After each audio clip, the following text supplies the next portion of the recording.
Hello, colleagues. Welcome to my instructional video. This is on the basics of getting started as a facilitator with a Zoom meeting. Now, in the very beginning, you may already have the Zoom app, and you probably have that if you've participated in a Zoom meeting. We're going to pretend for a moment that you don't have the app, and not only are we going to download the Zoom app, but I'm also going to download the plugin for Chrome. This will allow me to add events right into my calendar from the Google Chrome browser. So starting in Google Chrome, I'm just going to search for Zoom download. Here's the download center on Zoom. You'll notice we're going to download two things. So the first is Zoom client for meetings. If you're a Microsoft Outlook person, and that's how you keep your calendar, I would recommend you download that one. I personally prefer Google Chrome, so I'm going to get the Chrome add-on, and you might also get the Firefox one if Firefox is your browser. So I'll start with Zoom Client for meetings. That's downloaded, and I'm going to go ahead and click the Get Chrome from Web Store extension, and I'm just going to go ahead and click Add to Chrome. And you'll notice I am signed in, so you'll need to be signed in to your eWeaver portal. Okay, so the Zoom scheduler has been added. Great. And then I also have the package to install the Zoom client. You may be working on a Windows machine, so the steps here might look a little different, but basically you're going to allow it to install. I'm going to click Continue.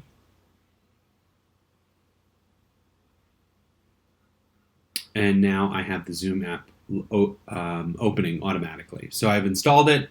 It's loaded. So we've accomplished two of our objectives so far, to download the app, which is right here, and also the plugin for Chrome. Now let's first schedule a Zoom meeting in the Zoom schedule. So I'm going to go ahead and click this button, Schedule. And you'll see I can give it a name. So I might give it, call it Tech Class. Maybe it's a recurring meeting.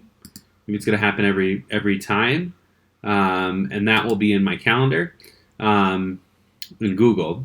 So I'm going to not click that right here. But let's pretend that this is going to be on Friday, and class is going to be at 12 p.m.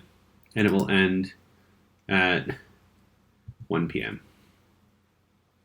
I do want to keep this generate automatically. I don't want to use my personal ID. This will keep my meeting separate. I'm not going to require a password. If I want people to start with their video right away, I can say on to video for both the host and the participants, and have users join with their computer audio. And like I said, I am a Google Calendar user, so I'm going to keep it in there. Under Advanced Options, I usually like to have this Enable Waiting Room. This way, if they get there first, they can have like a waiting space. They're not going to be able to speak to anyone because I'm not going to check this Enable Join Before Host. So this way, the discussion won't actually start till I get there. So I'm going to go ahead and click Schedule.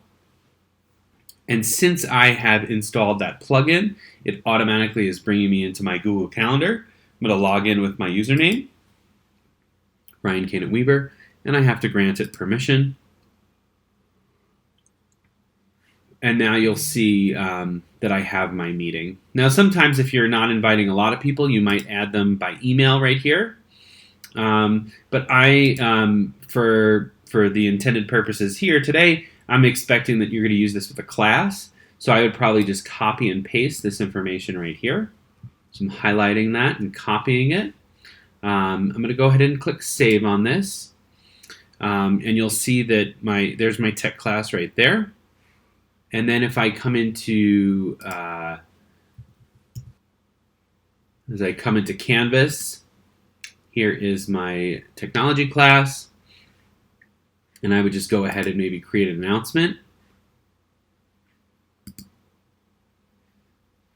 And then I'd maybe give this a title, Zoom invite, and I'd paste that in. And then my students could click on this link right here and be able to join the meeting. I do have another video for students, so you can check back to the announcement that we sent out with the link to that, but to maybe just if they need a little support in getting on a Zoom meeting.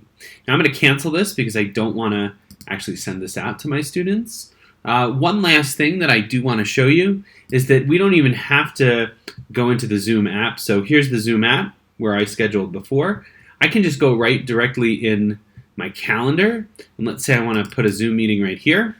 I can call this Tech Class 2, and then it's as simple as hitting this Make It a Zoom Meeting, and we're going to sign in with Google.